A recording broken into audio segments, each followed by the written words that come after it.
নানা অনিয়মের অভিযোগে সুনামগঞ্জে ২৫০ শয্যা বিশিষ্ট সদর হাসপাতালে অভিযান চালিয়েছে দুর্নীতি দমন কমিশন দুদক।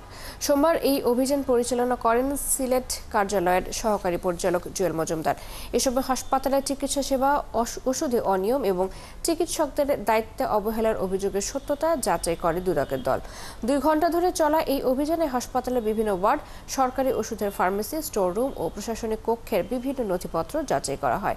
দুদকের সহকারী পরিচালক জানান, সুনামগঞ্জ সদর হাসপাতালের বিরুদ্ধে একাধিক অভিযোগের প্রাথমিক সত্যতা পেয়েছেন তারা।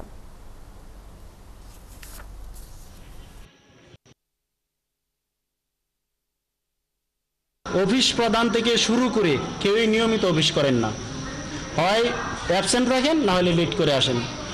অধিকাংশ মানুষ 50% অ্যাবসেন্ট। এর মাঝে আজকে 2 জন অ্যাবসেন্ট, অফিস প্রধান নিজে অ্যাবসেন্ট, আর হচ্ছে আনোয়ার হোসেন নামক একজন মেডিকেল টেকনিক্যাল, সে অনুপস্থিত। তার কোনো এই আবেদন নাই, কিচ্ছু নাই, সে অনুপস্থিত, রেজিস্টারও নাই। ঠিক আছে। তারপরে হচ্ছে আমরা ভারপ্রাপ্ত কর্মকর্তাকে জিজ্ঞেস করলাম, উনি কিছুই জানে না। কিন্তু ভারপ্রাপ্ত কর্মকর্তাকে অ্যাভয়েড করে অফিস প্রধান তাকে মৌখিক ছুটি দিয়ে দিছে।